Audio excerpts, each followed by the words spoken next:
Are you alone or lonely?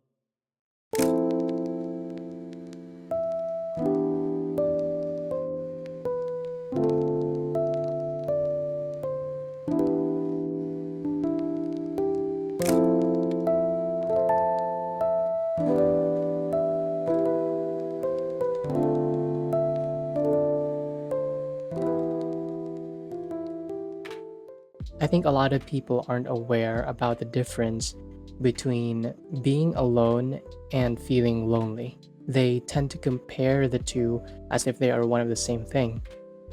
But I don't think so.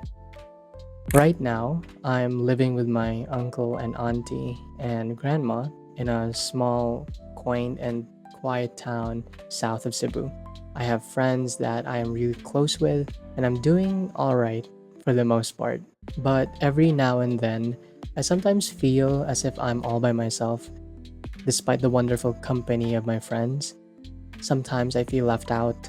So I did a little bit of research and I found that there are tons of blog posts and videos out there talking about this feeling.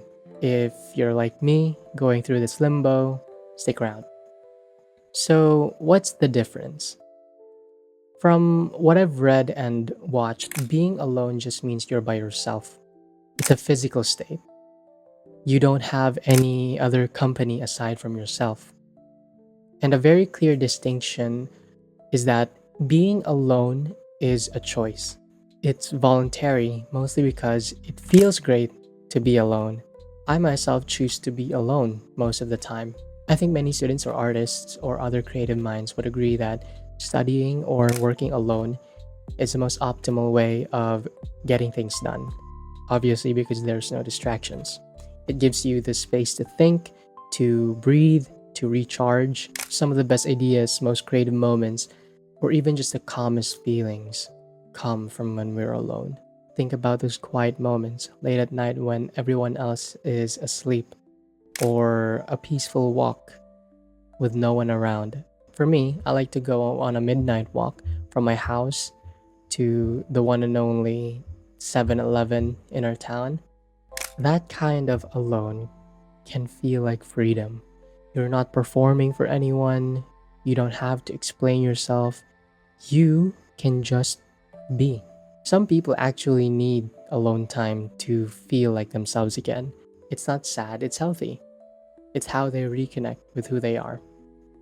But loneliness is a whole different feeling. Loneliness is a state of mind. It's something we feel, it's a feeling. I think everyone would agree that we've all had that moment when we're in a party or a gathering or just outside with some people we know or some friends, and yet we still feel lonely. We feel disconnected with the people around us. Loneliness is also different from being alone because it's not a choice, it's not voluntary.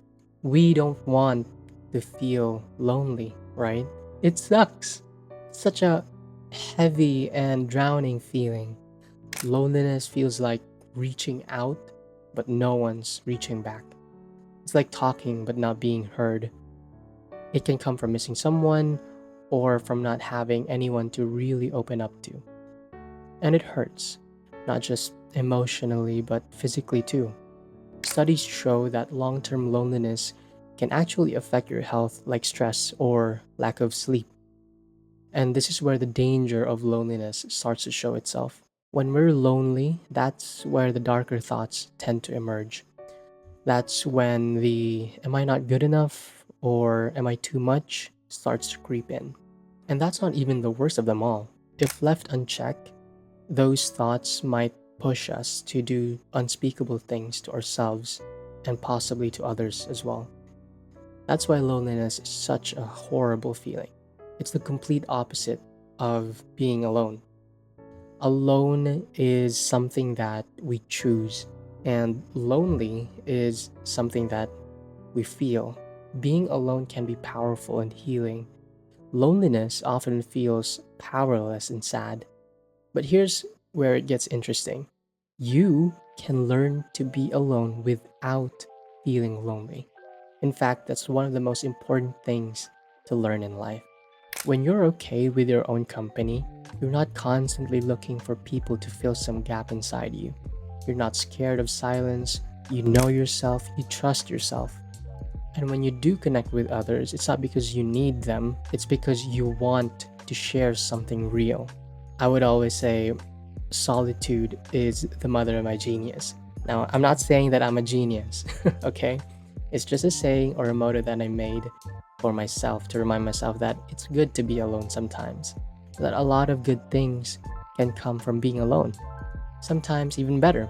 Sometimes, not all the time. Too much alone time can lead to feeling lonely. We are social creatures after all. The truth is, we need a bit of both in life. Alone time helps us to grow. It teaches us who we are without anyone else's opinion in the mix. And loneliness, while painful, can also be a wake up call. It can show us what matters, what we need, what we long for. The trick is to listen to both feelings without letting them control us. If you feel lonely, it's okay to reach out. You're not weak, you're human. And if you feel drained and just need space, that's okay too. So the next time you find yourself alone, don't rush to fill the silence. Sit with it, see what it's trying to tell you. And if you ever feel lonely, know that you're not the only one.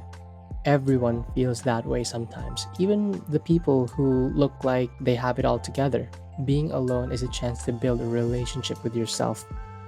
And when that relationship is strong, loneliness doesn't have as much power over you. Because in the end, the most important connection you'll ever have is with you.